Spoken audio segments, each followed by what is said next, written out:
পছন্দের ক্রিকেটার বিরাট কোহলি ছাড়া? বিরাট কোহলি, সচিন টেন্ডুলকার। সৌরভ গাঙ্গুলি কেন নয়? সৌরভ গাঙ্গুলিও খুব ভালো, আমি খারাপ কিছু বলি, তুমি বলে একজনকে বাঁচতে, সেই জন্য আমি একজনকে বাঁচলাম। যদি বলো দুজনকে বাঁচতে তারপরে সৌরভ গাঙ্গুলি। যদি কখনো সৌরভ গাঙ্গুলির সামনে যান, কি প্রশ্ন করতে পারবেন? মানে কি কি জিজ্ঞাসা করার কি ইচ্ছা আছে জানার? উনি বলেছিল একটা করবে, মানে কি বলে একটা ব্যবসা শুরু করবে, কিছুদিন আগে ইন্টারভিউতে বলেছিল, তো সেটা কবে শুরু করবে সেইটা যারা মানে আমাদের বাংলার মানুষদের জন্য, সেটা জিজ্ঞেস করা আছে। ভীষণ ভালো প্রশ্ন। আচ্ছা, এরপরে আমি জিজ্ঞাসা করবো যে এই হাউজার 6 মাঠে হঠাৎ করে যদি বিরাট কোহলির সঙ্গে দেখা হয় এবং দেখা গেল যে বিরাট কোহলি অপোজিটেই আপনি দাঁড়িয়ে আছেন, তখন কি কি কি মানে কি তখন কি করতে পারেন? মানে হাত পা ছুড়ে কাঁদবেন, নাকি না জড়িয়ে ধরবেন, না প্রণাম করবেন, কি করবেন?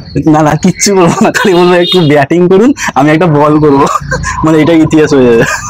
হাউজার 6 এর অন্যতম আরেকজন মেম্বারকে নিয়ে আজকে চলে এসেছি, এবং সিজন 6 অবশ্যই এটা আমরা বিগত বেশ কয়েক সপ্তাহ ধরে দেখে আসছি, শুনে আসছি। আর আমাদের এসএস মিডিয়ার সঙ্গে রয়েছে হাউজার 6 এর। এখন আমাদের সঙ্গে রয়েছেন যিনি, তিনি হচ্ছেন অমিত দা।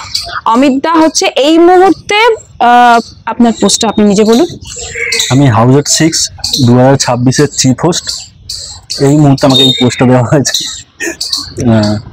এটা একটা মিক্সড জেন্ডার ক্রিকেট, অর্থাৎ ছেলে এবং মেয়ে উভয়ই খেলবে। আপনি বিবাহিত?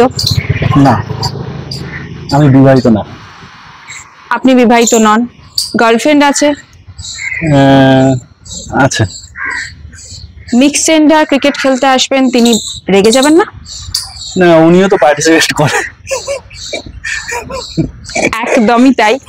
মিক্সড জেন্ডার ক্রিকেট হাউজার 6, যেখানে ছেলে মেয়ে উভয় একসঙ্গে খেলছে।